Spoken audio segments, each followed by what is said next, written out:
านกำลังติดตามสถานีวิทยุกระจายเสียงแห่งประเทศไทยจังหวัดลำพูนระบบ FM ความถี่ 95 เมกะเฮิรตซ์ จากนี้ไปสถานีร่วมกับสันนิบาตเทศบาลจังหวัดลำพูนเสนอรายการฮัลโหลเทศบาลค่ะ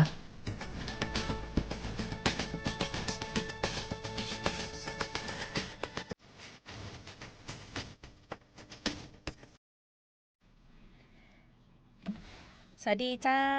สวัสดีท่านผู้ฟังท่านผู้ชมทุกท่านนะเจ้าต้อนรับเข้าสู่รายการฮัลโหลเทศบาลนะเจ้าโดยสันนิบาตเทศบาลจังหวัดละปูนนะเจ้าในวันส่งท้ายปีเก่าที่เรากำลังจะเริ่มต้นขึ้นปีพุทธศักราชใหม่ 2569 นะเจ้าวันนี้ดีเจออยนันทพรนะเจ้าจากวิทยุประเทศไทยจังหวัดละปูนนะเจ้าวันนี้เลยขออนุญาตเข้ามานั่งในรายการฮัลโหลเทศบาลนะเจ้ากับท่านประธานเนาะท่านประธานสันนิบาตเทศบาลจังหวัดละปูนนะเจ้าท่านประภัสผู้เจริญหรือว่าท่านนายกบุญจากเทศบาลเมืองละปูนสวัสดีครับสวัสดีครับท่านประธานของเรานะเจ้า จริงๆรายการนี้ออนแอร์มาได้สัก 3-4 สัปดาห์แล้วเนาะเจ้าเนาะสัปดาห์นี้เป็นสัปดาห์ที่4ละแล้วก็เป็นสัปดาห์ส่งท้ายปีเก่าต้อนรับปีใหม่พอดีเลยนะเจ้าดีจังก็เลยขออนุญาตท่านนายกเจ้าวันนี้ขอเข้ามานั่งในรายการโดยสัก1 นัดละกันนะเจ้าเนาะว่าอยากจะอู้จ๋ากับท่านนายกครับวันนั้นเข้ามาเปิดรายการยังอู้หมดเลยอะเสียดายวันนี้เลยมีโอกาสอู้ต่อ ก็วันนี้วันดีตัวส่งท้ายปีเก่าต้อนรับปีใหม่นะเจ้าก็จะมีกิจกรรมอะไรอย่างกันหลากหลายในช่วงของส่งท้ายปีเก่าต้อนรับปีใหม่นะเจ้าแต่ก่อนที่จะไปถึงกิจกรรมที่น่าสนใจที่จะมีการจัดขึ้นในช่วงวัน2 วันนี้นะดีเจออยขอมาอู้กับท่านนายกเทศมนตรีเมืองละปูนในฐานะของประธานสันนิบาตเทศบาลจังหวัดละปูนน้อยว่าในส่วนของสันนิบาตเทศบาลจังหวัดละปูนเนี่ยทั้งหมดมีกี่แห่งอาจารย์นายกครับก็ต้องก่อนอื่นต้องขอสวัสดีแห่งคำนะครับในฐานะวันที่31เนี่ยเป็นวันสิ้นปี68ละนะครับแล้วก็วันสุดท้ายแล้วเร็วเนาะท่านนายกเนาะกำเดียวปีครับผมอยู่กำเดียวงวดนี้นะเป็นปีที่31จะเข้า32อ่ะสมัยการเป็นนายกเทศมนตรีเมืองลำพูนนะครับสมัยอ่ะบ่ใช่31 ปีที่อยู่กับเทศบาลเมืองละปูนตั้งแต่เป็นหนุ่มผมดำสนิทอย่างต่างๆตอนนี้จบอันนี้ดำน้อยดำขาวนะครับเจอดีเจออยตั้งแต่หุ่นเกิดเฟี้ยวจนไม่เดียวเป็นหุ่นสะสมไว้เยอะเนาะเดี๋ยวขาดทุนมาได้เจ้าได้ก็เขาส่งท้ายปีเก่าไปนะครับปีแต่วันนี้31นะครับครับผมก็เดี๋ยวตึงจะได้ถามนายกว่าปีที่ผ่านมากับปีที่กำลังจะเกิดขึ้นเนี่ยสันนิบาตเทศบาลเราจะมีแผนการในการดำเนินงานจะได้พ้องถ้ายกก่อนไปถึงเรื่องนั้นนี่จะขอถามทวนคำไอ้อย่างคือสันนิบาตเทศบาลครับก็เข้ามาสั้นๆเจ้าสั้นๆนะครับคือสมาคมสันนิบาตเทศบาลแห่งประเทศไทยเนี่ยครับก็คือรวบรวมของท้องถิ่นโดยเฉพาะอย่างยิ่งเทศบาลที่มี3รูปแบบบอกว่าเทศบาลเมืองนครตำบลนะครับเพื่อก็จะมีสมาคมเพื่อรวบรวมเป็นศูนย์กลางในการที่จะในการแก้กฎหมายหรือว่าเรื่องของกระจายอำนาจและมีตัวแทนที่มีอยู่ส่วนหนึ่งในการที่เสนอระเบียบข้อกฎหมายหรือว่าปัญหาอย่างต่างๆของท้องถิ่นเนี่ยคือกับทางกรมการปกครองส่วนท้องถิ่นและก็กระทรวงมหาดไทยเพราะว่าท้องถิ่นในส่วนของเทศบาลเนี่ยเป็นจุดศูนย์กลางของเมืองส่วนใหญ่เนี่ยเทศบาลเนี่ยจะเป็นจุดศูนย์กลางของนครเนี่ยก็เป็นเทศบาลนครไม่ก็เทศบาลเมืองก็จะเป็นเทศบาลใหญ่ๆที่มีสารกลางอยู่ฉะนั้นมันจะเป็นศูนย์กลางของเมืองทั้งหมดที่อยู่ฉะนั้นการความเจริญหรือว่าทุกอย่างมันก็จะเข้ามาศูนย์กลางก่อนศูนย์กลางก่อนแล้วก็กระจายตัวไปแต่ส่วนของสมาคมสันนิบาตเนี่ยมันก็จะรวบรวมในส่วนของเทศบาลตึงหมดทั่วประเทศมี 2,229 แห่งอันนี้ของระดับประเทศทั่วทั้งหมดทั่วทั้งประเทศบอกว่าแต่ละภาค5 ภาคเฮาแบ่งเป็น5 ภาคนะครับฉะนั้นแต่ละภาคมันก็จะกระจายออกมาที่ผมบอกนะครับว่าสันนิบาตเทศบาลภาคเหนือภาคเหนือสันนิบาตเทศบาลใต้นะครับออกมาเป็นภาค5 ภาคเซตจาก5 ภาคมันก็จะออกมาอย่างแคบมาภาคเหนือมี17จังหวัดเจ้า17จังหวัดในภาคเหนือเนี่ยมีประมาณ400 กว่าเทศบาลนะครับในส่วนของลำพูนเนี่ยเปิ้นก็จะต้องมีประธาน เจ้า มาที่ผมเคยเล่าแล้วมีประธานจังหวัด อืม ประธานภาค อืม แล้วก็มีสมาคมสันนิบาตใหญ่ เจ้า ที่2 ปีเนี่ยเขาจะเลือกตั้งนายกสมาคมครั้ง เดือน ห หนึ่ นึ่ง ง ครั้งหนึ่ง อ๋อ แล้วก็อย่างผมเนี่ยกบุญผมเนี่ยในปี 53-54 อืม ผมเนี่ยเคยเป็นนายกสมาคมสันนิบาตเทศบาลแห่งประเทศไทย อืมหือ นะครับคือบางเตือนเนี่ยมันตลกเหมือนกันนะหมายเรื่องนี้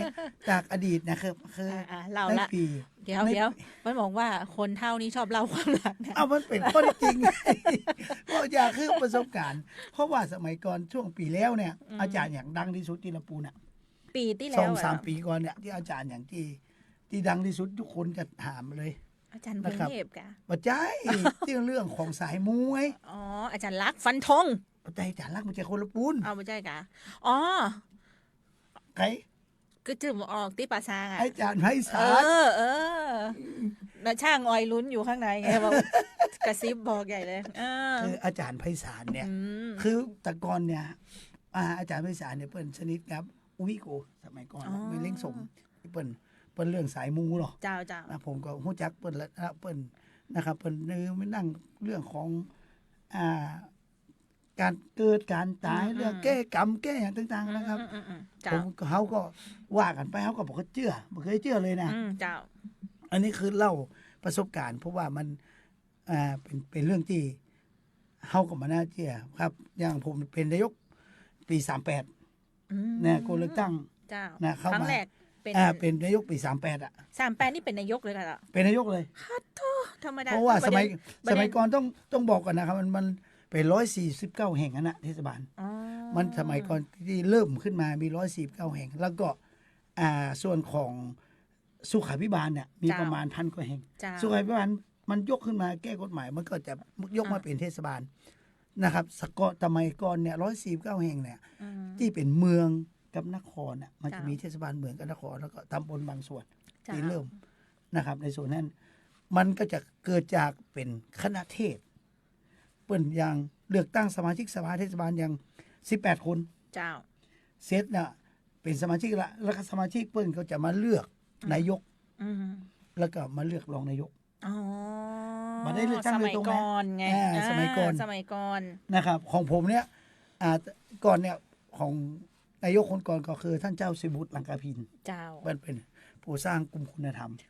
ก่อนหน้าที่นายกจะมาเป็นเนี่ยนะ เปิดเป็นละแล้วเสร็จเปิ้นก็เท่าละเปิ้นก็ จ้ะ ขอมา ทีมหนุ่มๆเฮาก็ใจนึกเฮาใจหูเรื่อง อ่า ว่าเทศบาลมันคือหยัง มาก็มา เอามาก็มา ก็ใครก็มีเจ้าของร้านแจมฟ้าเจ้าของร้านโมเดิร์นเนี่ย แต่ก่อน มี ว่า น้องเลี้ยงเนี่ย อ่ามี มีท่านอัยการวลายอ่ะ หมออุดเนี่ย เจ้า นะครับก็เข้ามา อืม รวมกัน ก็อันนั้นก็คือเล่าอดีตละเริ่มอายุนักนะครับ แต่เล่าถึงอาจารย์ไพศาล อาจารย์ไพศาลเห็น เพราะ ก่อ ว่า นเมื่อบอกคนอายุนักชอบเล่าความหลังนี่เท้าความมาอย่างไกลเลย แต่มันก็แน่มันก็เป็นแน่ของที่คนละปูนเฮาเหมือนนึกถึงคนทั่วประเทศอ่ะ อืม มาแก้กรรมเนี่ย อืม แล้วก็เฮามาว่าโอ้มันเป็นไปได้จะได้เฮาก็บ่เป็นหยังเฮาก็เพื่อนทราบทรงเพื่อนไขก็มาก็บ่เป็นหยังนะครับ เพราะว่าอันนั้นก็เรื่องของ ความ ด เชื่อ วงของความเชื่อความสายมูเรื่องของชะตาที่ เจ้า อาจจะแก้ได้บัดแก้ได้ก็แล้ว แต่ของผมเนี่ยในปี38ผมเลือกตั้งได้เสร็จเนี่ยผมก็ไปไหว้ทีมก็ไปไหว้ที่เจ้าแม่จามเทวี ร้านเจ้าแม่ งานเจ้าแม่ ไปเจออาจารย์ไพศาล อืม อาจารย์ว่าผมก็ถามอาจารย์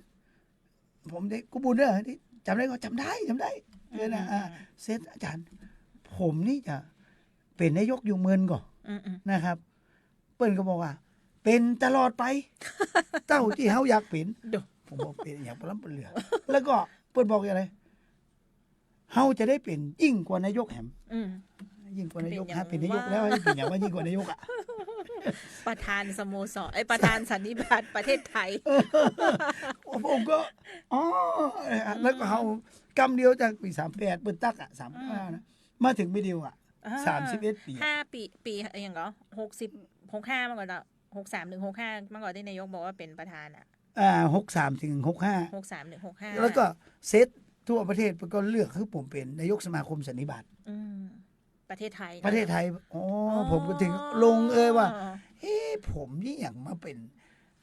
ใหญ่กว่านายกครับ มันจะคืออะไรอย่าง ไอ้อย่างว่าเพราะว่าถ้านายกก็ต้องเป็นสส สว มันจะไปเป็นนายก อบจ จ ถ้ามีงานนั้นนี่เขาก็เอานี่ เขาก็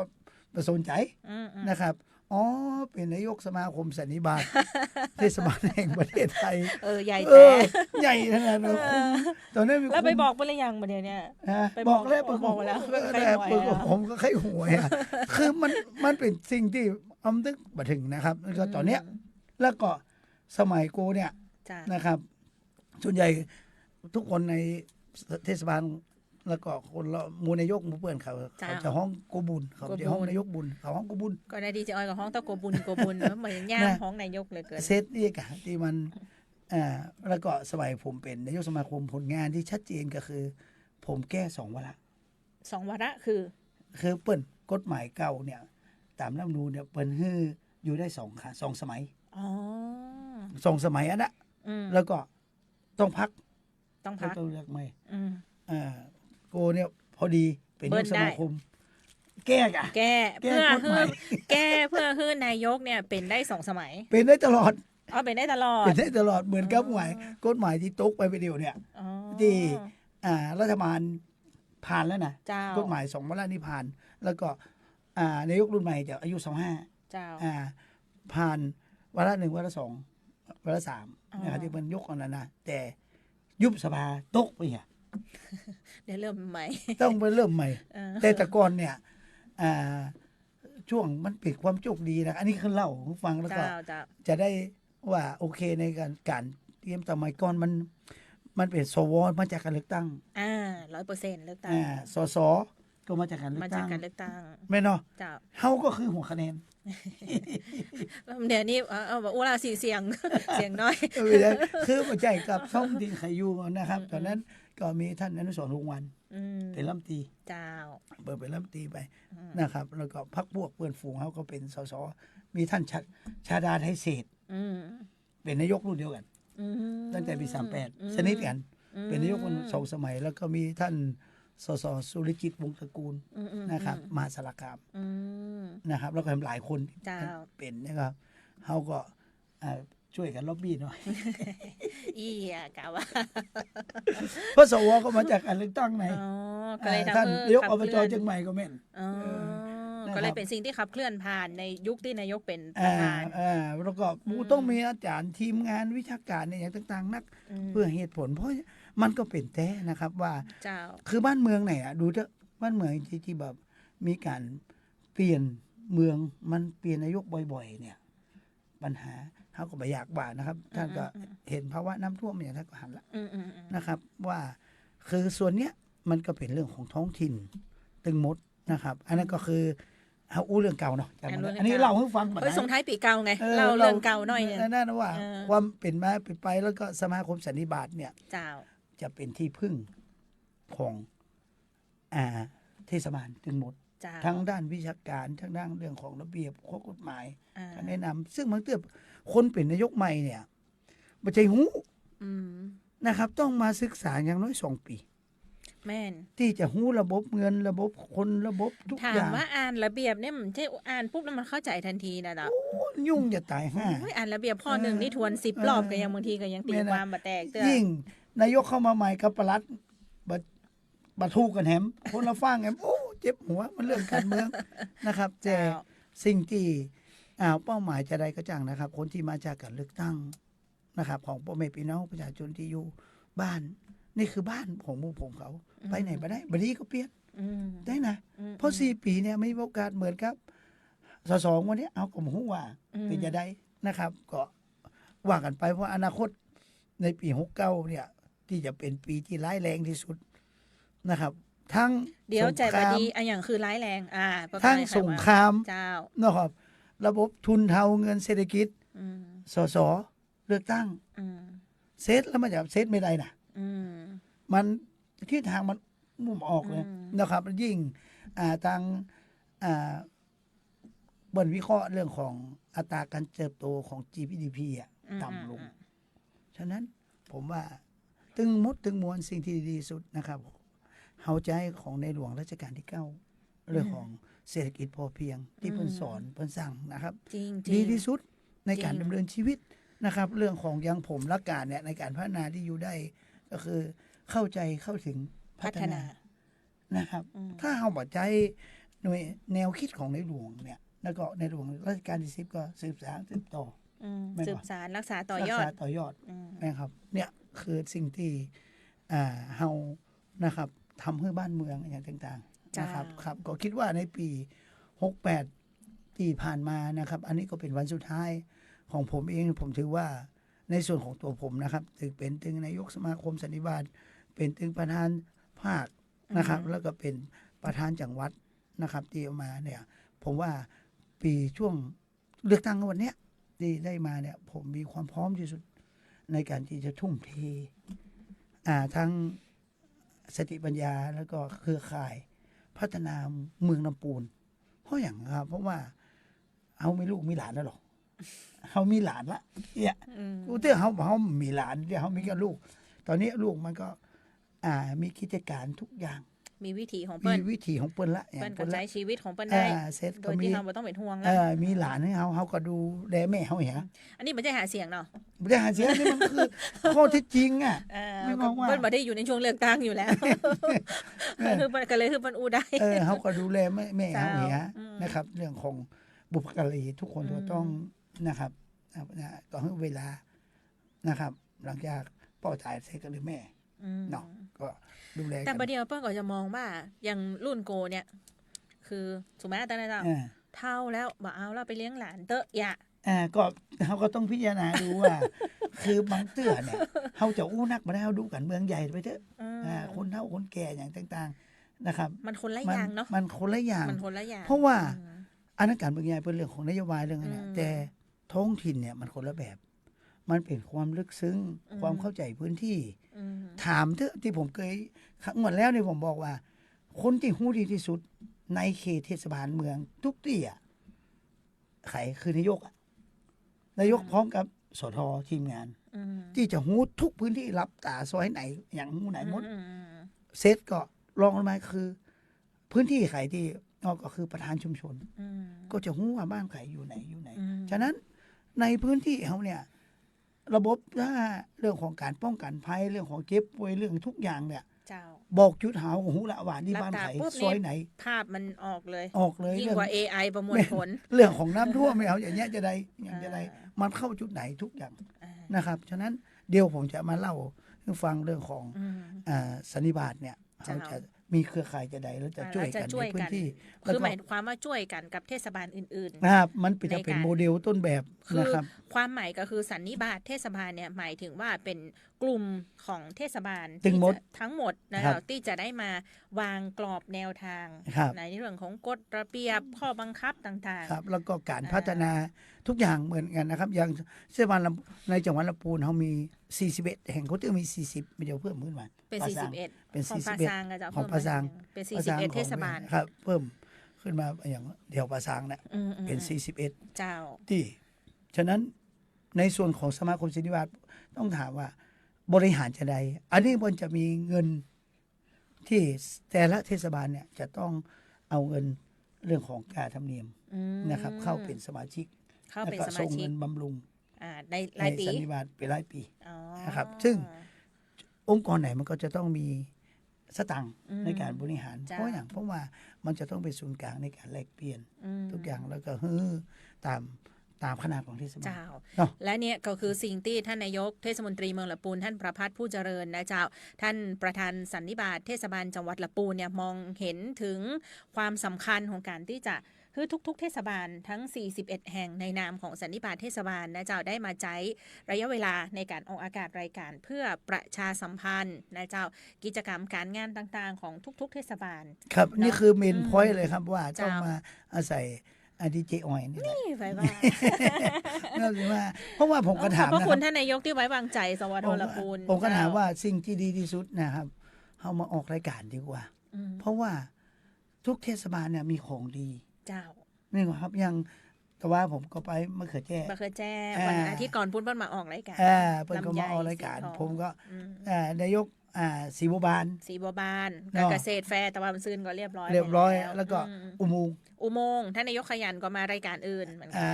นะครับแต่นะครับเพ งาน ราะว่า วายก็เริ่ม เออ งานไส้อัวอู แม่ เป็น นแล้วก็รายการเนี่ยต่างๆก็ อืม นะครับฉะนั้นผมอยากให้พ่อแม่พี่น้องได้ฟังได้รู้นะครับ เพราะว่าอย่างเฮาอยู่ในท้องถิ่นนะครับ แล้วก็อันนี้ของสันนิบาตจังหวัดลำพูนเนี่ย เจ้า ก็เลยว่าเล็งเห็นความสำคัญว่าเฮาจะต้องประชาสัมพันธ์องค์กรเฮาละ เจ้า นะครับปัจจัยบ่เข้าใจแล้วฮู้ถามตัวเก่าอยู่ในเขตไหนไอ้อย่างยังบ่ฮู้เลยว่าตัวเก่าอยู่อบตกะหรือว่าอยู่เทศบาลไอ้อย่างบ่ฮู้เรื่องเลยแล้วเวลาตัวเก่าเนี่ยจะไปใจความช่วยเหลืออย่างต่างๆฮู้จะได้มีกะด่า อืม ว่าบ่ฮู้ว่าคุณอยู่ในตำแหน่งไหน เทศบาล จ้ะ จุดไหนมันก็นะครับ อันนั้นก็ อืม อยากให้เข้าถึงพ่อแม่พี่น้องประชาชนได้เข้า เป็น ถึง ช่องทางหนึ่งใน นะคั การร บ ที่จะสื่อสารข้อมูลระหว่างกัน ซึ่งก็เลยมาจัดรายการ จะได้ ที่ การ นี่ นี้ นะครับ เพราะ ปี ว่า หน้านี่อยู่ตัวกันสุดปีเนาะ สุดปีเลยครับ แน่ๆ สุดปีเลย ผมนี่คือตัวซ่อม ตรวจสอบ ตัวซ่อม ไม่เดี๋ยวถ้ามีโอกาสก็คงจะได้เชิญท่านนายกมาอู้กันบ่อยๆ เจ้าเนาะ ครับ ใน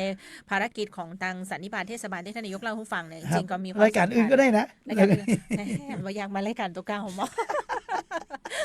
อ้าวยินดีนะเจ้าท่านนายกเจ้า ครับ อ่ะเดี๋ยวจะฮื้อไปประชาสัมพันธ์กันต่อนะเจ้าเกี่ยวกับเรื่องของกิจกรรมการงานของทางเทศบาลเมืองลำพูนที่มันจะมีการจัดกิจกรรมในช่วงส่งท้ายปีเก่าต้อนรับปีใหม่แล้วก็งานสำคัญท่านนายกบอกว่ามากันให้ได้นะ กินข้าวหลาม ครับ ข้าวจีข้าวหลาม จีครับ ข้าวจีข้าวหลาม แต่ทั้งนี้ทั้งนั้นในช่วงนี้นะเจ้าก่อนที่จะหมดปีพุทธศักราช 2568 ไปที่จะให้ขอท่านนายกประพัฒน์ผู้เจริญนะเจ้านายกเทศมนตรีเมืองละปูนในฐานะประธานสโมสรสันนิบาตประธานสันนิบาตเทศบาลแล้วก็ ครับ ชอบเอาคำว่าสโมสรมาขออภัย สันนิบาตเทศบาลจังหวัดละปูน ครับบางเตื้อคนบอกเข้าใจเพราะว่าสันนิบาตนี่มันจักเด็กไปสมาคมจักเด็กๆก็หาสันนิ เจ้า บาต ส นะ โมจักสมาคมจักแดก สันนิบาต ว่ากำลังได้ยินเหมือนเดียวนี่แหละ เจ้าอ้าวขออวยพรปีใหม่เฮ้อพี่น้องชาวละปูนเฮาหน่อยเต้อท่านนายกพอกล้องเลยเจ้า ครับก็ในโอกาสปี 2568 ก็จะหมดละนะครับ แล้วก็วันนี้ก็เป็นวันสุดท้ายของปี 68 นะครับ แล้วก็ผมได้มีโอกาสมาอู้กับดีเจออยแล้วก็ออกรายการ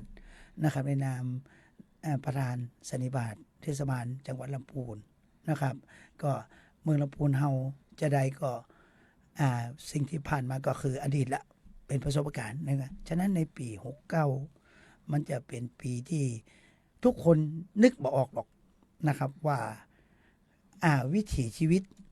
นะครับบอกว่าทางการเมืองทางบ้านเมืองเฮารัฐบาลเนี่ยต่างๆแต่สิ่งที่ดีที่สุดนะครับ ผมอยากให้แนวคิดไว้สำหรับพ่อแม่พี่น้องชาวบ้านนะครับ โดยเฉพาะอย่างยิ่งในส่วนของปีใหม่นะครับในปี 2569 ที่จะถึงนี้นะครับ ซึ่งทุกคนที่ผมบอกตะกี้นะครับว่าเฮานึกถึงสภาพบ้านเมืองจะเป็นอย่างไรเฮายังมุแต่สิ่งที่ดีที่สุดอยากแนะนำสิ่งที่เป็นอมตะและผมเองน่ะจะให้แนวคิดข้อนี้มาตลอด โดยเฉพาะอย่างยิ่งจากพระบาทสมเด็จพระเจ้าอยู่หัวรัชกาลที่ 9 นะครับ เรื่องของการทำเรื่องของเศรษฐกิจพอเพียงนะครับ พออยู่พอกินแล้วก็สร้างชีวิตให้มีความสุขโดยใจหลักการนะครับในการบริหารอยากให้พ่อแม่พี่น้องเข้าใจเข้าถึงพัฒนานะครับพ่อแม่พี่น้องก็จะผมคิดว่าเขาจะอยู่ในปี 69 ที่ภาวะเศรษฐกิจเป็นจะได้ก็ยังบ่ฮู้เตื้ออย่างบ่ฮู้นะครับอนาคตแต่สิ่งที่เฮาใช้แนวคิดของรัชกาลที่ 9นะผมว่าจะเป็นความพร้อมทุกอย่างนะครับในการที่ตั้งตัวของเฮาไว้เพราะอย่างในเศรษฐกิจพอเพียงมันจะมีถึงระบบเรื่องของเงินเรื่องของงานแล้วก็เรื่องของคนแล้วก็เรื่องของการใช้ทรัพยากรถึงหมดนะครับถ้าพ่อแม่พี่น้องว่างๆก็ลองเอาเปิดใน AI ก็ได้หรือว่าในออนไลน์นะครับคือแนวคิดของพระบาทสมเด็จพระเจ้าอยู่หัวรัชกาลที่ 9นะครับแล้วก็ต่อยอดนะครับฉะนั้นสิ่งที่ดีที่สุดนะครับก็ผมเองนั้นในนามประธานสันนิบาตจังหวัดลำพูนนะครับในปี 2569 นะครับผมก็ต้อง ขออาราธนาสิ่งศักดิ์สิทธิ์ของเมืองลำพูนเฮาโดยเฉพาะอย่างยิ่งอันมีพระเจ้าหฤบุญชัยเจ้าแม่จามเทวีเจ้าพ่อกุจ้างนะครับแล้วก็สิ่งศักดิ์สิทธิ์ที่ทุกท่านนับถือนะครับขอให้โดนบันดาลให้ทุกท่านนะประสบความสุขความเจริญนะครับแล้วก็มีสุขภาพแข็งแรงสมบูรณ์แล้วก็โชคดีมีชัยตลอดปี 2569 ครับผมขอบคุณครับสวัสดีครับ สุขกายสุขใจเนาะสุขภาพร่างกายแข็งแรงปลอดโรคปลอดภัยขอบพระคุณทุกท่านนะเจ้าขอบพระคุณท่านนายกโตยสวัสดีปีใหม่นะเจ้า เอาคนเดียวเลยครับผมต้องขาย ปูนะเจ้าทานนายกก็ได้อู้ถึงว่าสันนิบาตเทศบาลจังหวัดลำพูนเนี่ยมีบทบาทหน้าที่แล้วก็มีภารกิจอย่างพ่องเจ้านอกจากนี้แล้วเนี่ยในส่วนของสันนิบาตเทศบาลแล้วและในส่วนของเทศบาลเองตัวว่าอย่างเทศบาลเนี่ยมีบทบาทหน้าที่ในการดูแลทุกสุขให้กับประชาชนบัจจัยว่ามีเรื่องของการดูดซ่วมเก็บขยะนะเจ้าหรือว่าน้ำบะไหลไฟดับอย่างแจ้งเทศบาลยังมีภารกิจอื่นๆตีนายกอยากจะอู้ถึงหรือว่าเสริมขึ้นกับเจ้าครับก็ต้องขอสวัสดีในตะกี้ก็อู้กับทางดีเจออยนะครับออกไปนะครับแล้วก็มาต่อนะครับโดยเฉพาะอย่างยิ่งในส่วนของสมาคมสันนิบาตแล้วก็เทศบาลมีบทบาทจะได้ซึ่งทางเฮาก็ได้มีการออนแอร์มาหลายเทศบาลนะครับ 3-4 เทศบาลที่ออกมาละนะครับอันนั้นก็คือสิ่งที่เฮาอยากให้พ่อแม่พี่น้องได้เห็นนะครับได้รู้ว่าท้องถิ่นน่ะโดยเฉพาะอย่างยิ่งในส่วนของทางเทศบาลเองเฮามีบทบาทหน้าที่อย่างเรื่องของประเพณีวัฒนธรรมอย่างต่างๆที่เฮาได้ของดีในแต่ละท้องถิ่นได้มีโอกาสมาอู้คือกับพ่อแม่พี่น้องคนทั่วประเทศนะครับหรือว่าในส่วนของเกียงใหม่ลำพูนนะครับว่าของลำพูนมีของดีอย่างพ่องนะครับฉะนั้นแต่ในส่วนของวันนี้เราก็จะลงมาแคบหน่อยนะครับเพราะว่าทางแต่ละท้องถิ่นทุกวันพุธนะครับแต่ละเทศบาลก็ได้มีการมาออกรายการนะครับฮัลโหลเทศบาลนะครับฉะนั้นในส่วนของวันนี้ผมก็จะมาต่อของครั้งก่อนนะครับที่เราได้อู้หมกมดแล้วก็ซึ่งในส่วนของทางเทศบาลเองที่ทางพิธีกรประเกินนะครับที่ดูแลคนตั้งแต่เกิดถึงตายแต่ในส่วนขององค์กรหน่วยงานของทางเทศบาลเองนะครับมันก็จะต้องมีส่วนหนึ่งที่เป็นองค์กรในส่วนของในการดำเนินการซึ่งเทศบาลเองเนี่ยถูกต้องในการดูแลพ่อแม่พี่น้องตั้งแต่เกิดถึงตายแต่โดยเฉพาะอย่างยิ่งกิจการที่ของเทศบาลที่รายได้นะครับก็เกิดจากเรื่องของภาษีตามระเบียบแล้วก็เงินอุดหนุนอย่างต่างๆที่ได้ดำเนินการแล้วก็มีท้องถิ่นนะครับจังหวัดซึ่งเขาต้องแยกออกมานะครับว่าในส่วนของการปกครองของบ้านเขาเนี่ยแบ่งเป็นสองส่วนก็คือส่วนท้องถิ่นกับส่วนท้องที่ส่วนภูมิภาคนะครับกับท้องถิ่นแต่ว่าท้องที่นะง่ายๆครับในส่วนของภูมิภาคก็คือกำนันผู้ใหญ่บ้านนะครับในส่วนของที่ขึ้นตรงกับนายอำเภออย่างต่างๆแต่ในส่วนของท้องถิ่นนะครับซึ่งก็มีการเลือกตั้งนะครับตามรัฐธรรมนูญตามประชาธิปไตยนะครับอันนั้นก็มีท่านนายอำเภอกับผู้ว่าเป็นผู้มีในการดูแลนะครับเรื่องของไปเป็นทำตามเรื่องของระเบียบข้อกฎหมายอย่างต่างๆไม่ได้แต่ในส่วนของการจัดการของภายในเนี่ยนะครับเพราะว่าตัวนายกเทศมนตรีเนี่ยที่มาจากการเลือกตั้งจากพ่อแม่พี่น้องประชาชนที่อยู่ในเขตเขตมันเนี่ยเพิ่นจะรู้พื้นที่นะครับดีแล้วก็เวลาแก้ไขปัญหาให้กับพ่อแม่พี่น้องชาวบ้านซึ่งมาต้อง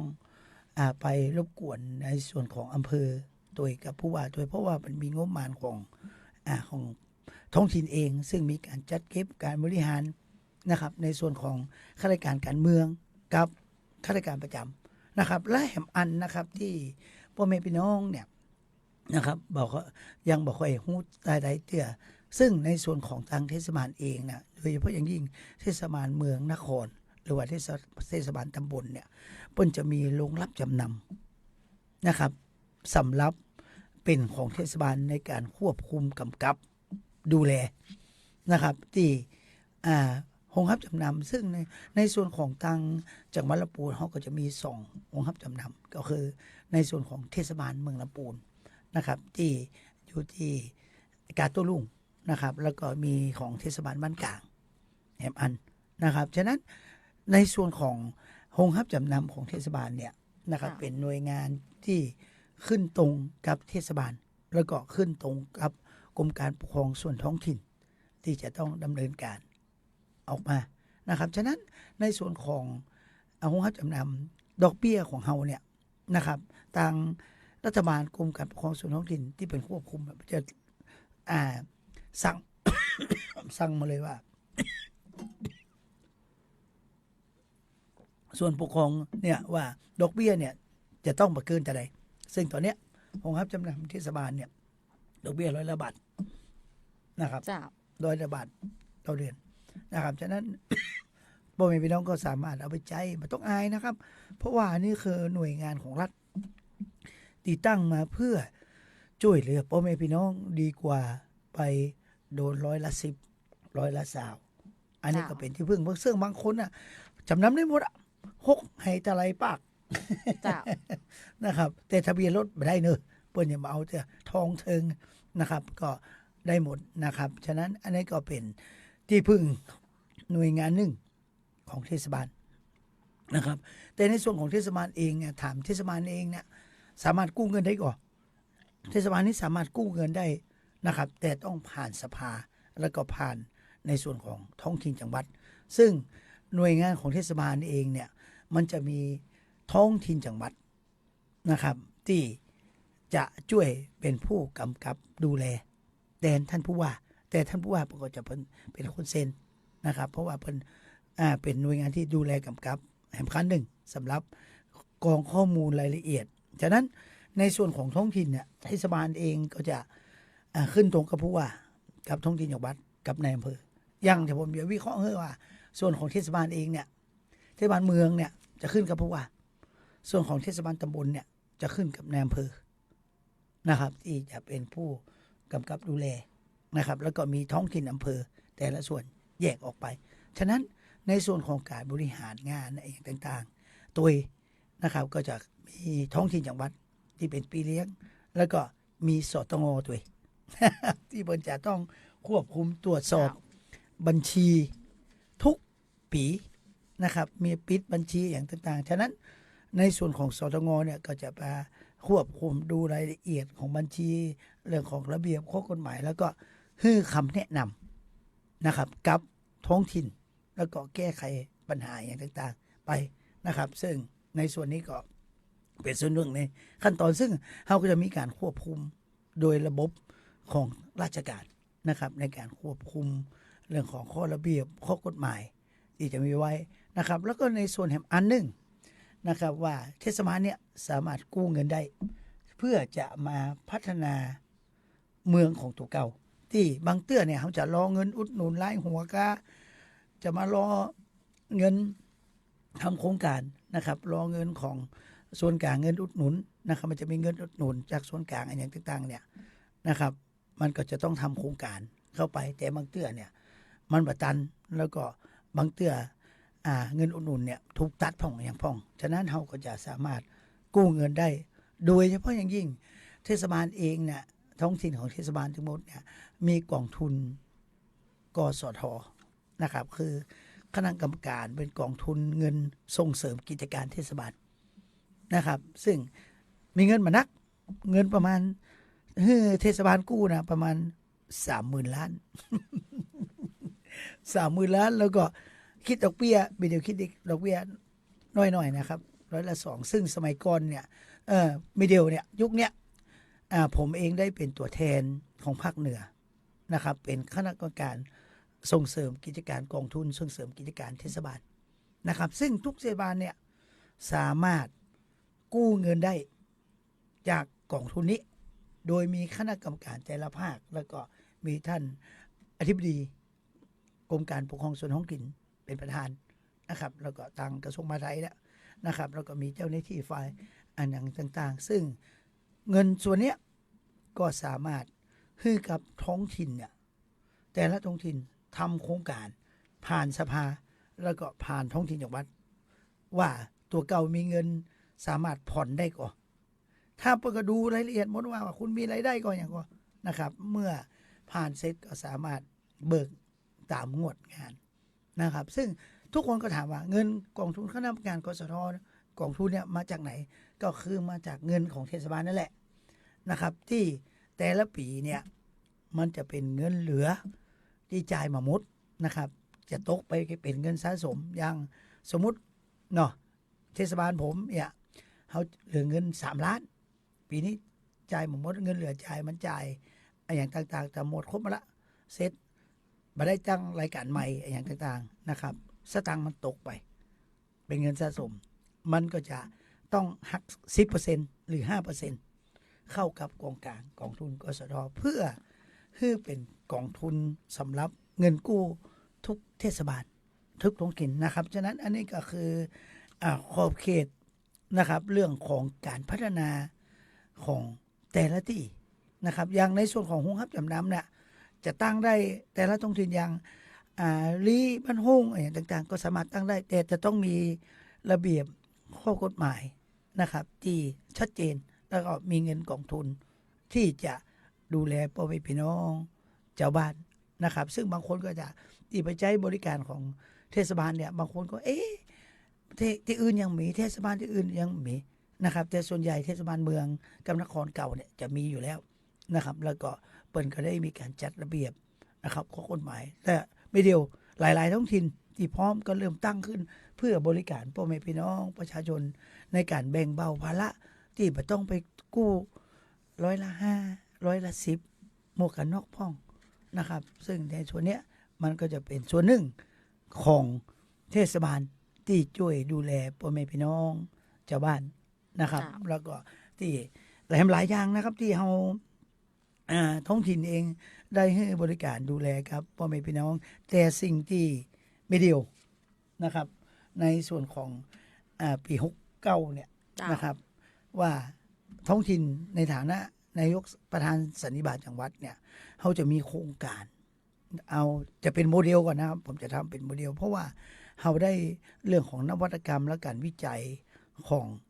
เทศบาลอื่นเนี่ยที่เปิ้นทำเรื่องของการป้องกันน้ำท่วมนะครับโดยใช้ระบบ GPS แล้วก็การมีส่วนร่วมของ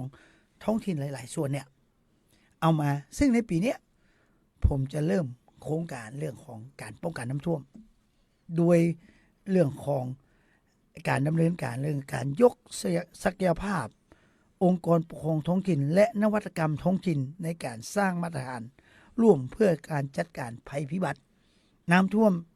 อย่างการมีส่วนร่วมของจังหวัดลำพูนนะครับฉะนั้นตอนนี้อย่างแบบนี้เขาก็เป็นโมเดลก่อนนะครับผมก็เลยเลือกมา4เทศบาลนะครับที่ติดน้ำกวงที่มีผลกระทบกับน้ำปิงตัวกระทบนะครับเขาก็ลองโมเดลก่อนว่าเขาจะลองพื้นที่เนี่ยเทศบาลลำพูน1 2เทศบาลเหมืองแง่3เทศบาลต้นทง4เทศบาลเวียงยอง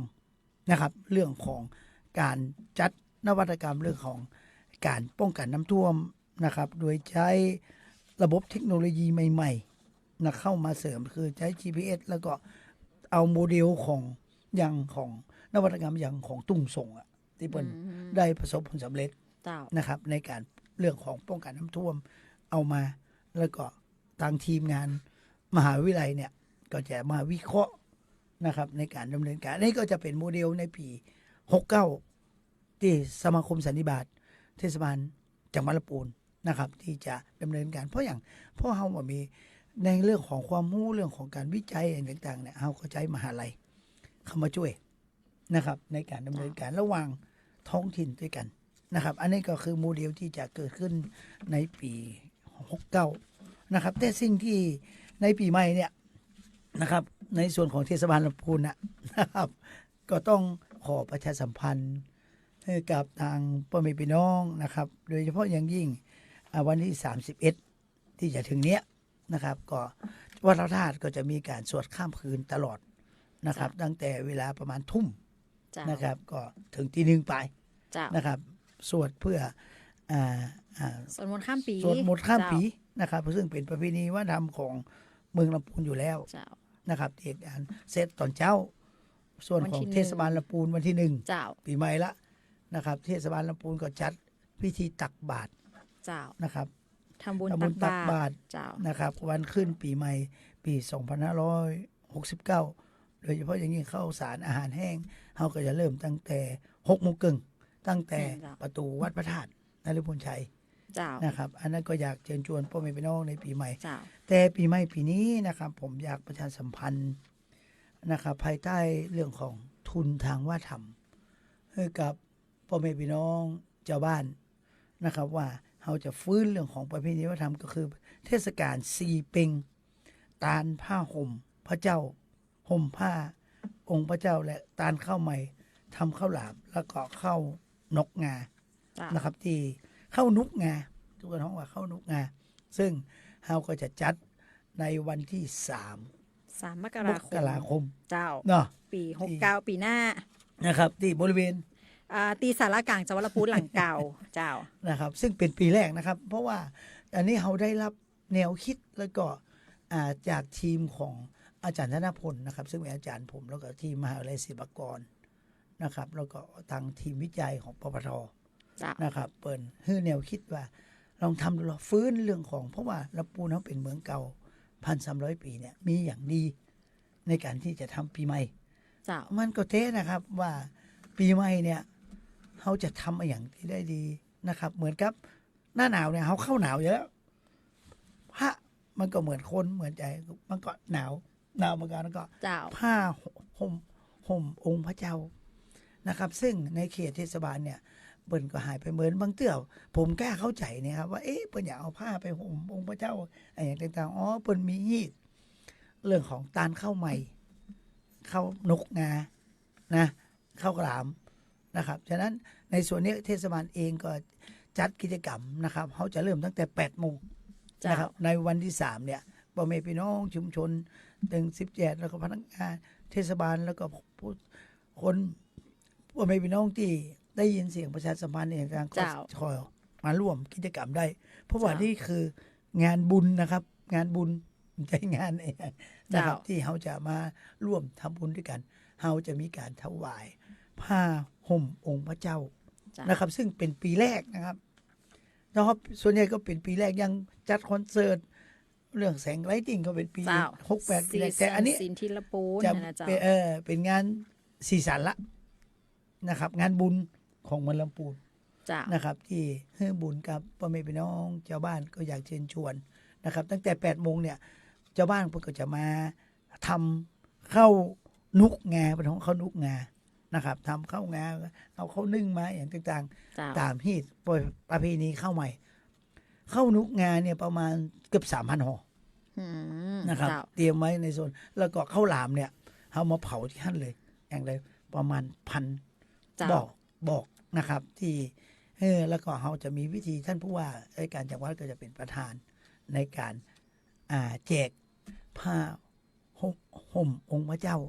ใน17 ชุมชนตามวัดต่างๆที่ เจ้า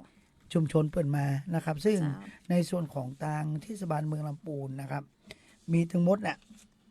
เราจะตานไปทั้งหมด19 วัด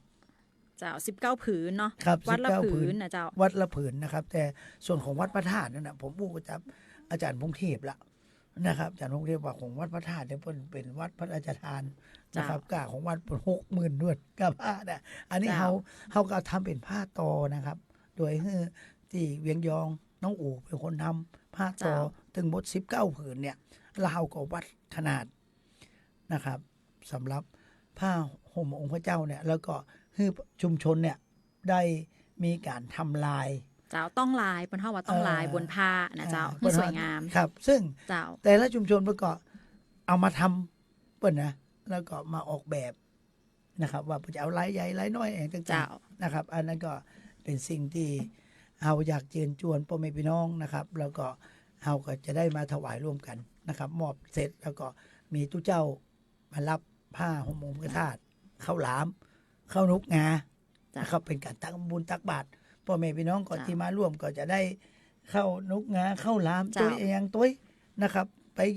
กินไปตักบาตร แม่นจ้ะ ร่วมกันตักบาตรทำบุญตัวอย่างตัวนะครับฉะนั้น